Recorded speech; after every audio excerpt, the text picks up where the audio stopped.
দুজনের পরের বল জোরে চালিয়েছে অফিস্টিকের উপর দিয়ে, সেখানে ফিল্ডিং থাকায় একটি মাত্র রান। বন্ধুরা আসসালামু আলাইকুম।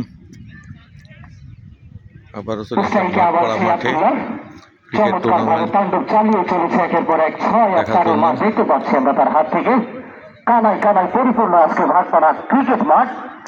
যারা মাঠে থেকে খেলা উপভোগ করতে পারছেন না তাদের জন্য রয়েছে social media Facebook page Meherpur sports এবং হাসান খান থেকে, এমডি হাসান খান পেজ থেকে সরাসরি সম্প্রচার হচ্ছে আজকের এই কোয়ার্টার ফাইনাল খেলা। পরের বল আবার উচ্চ করে হাঁটিয়ে এসেছে আব্দুল্লাহ। আব্দুল্লাহ আজকে যেন আগুন ছাড়া ব্যাটসম্যান, ব্যাট করছে একের পর এক 6 আর 4 হাঁটিয়ে চলেছে। খুবই ভোরে রানের চাকা দৌড় দৌড় করে দৌড়াচ্ছে। 11 ওভারে 146 রান করে ফেলেছে অলরেডি। এখনো রয়েছে 3টা ওভার। এই আব্দুল্লাহ কিন্তু আজকে এই কোয়ার্টার ফাইনাল ম্যাচটি 74 রানে এখন পর্যন্ত অপরাজিত ব্যাট করে চলেছে। একের পর এক 6 আর 4 মার দেখতে পাচ্ছি। বডি শডি আমার মতো হলে মারের কিন্তু একটা জোর আছে।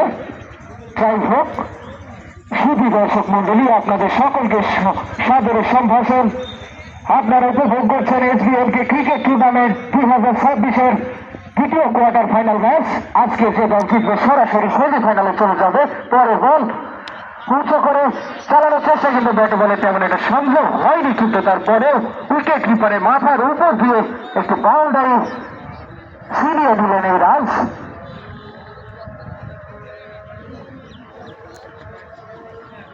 আজকে আব্দুল্লাহর চমৎকার তাণ্ডব দেখেছি এখন পর্যন্ত 7টা 6 এবং 7টা 4 মার দেখেছি এই ব্যাটসম্যানের হাত থেকে।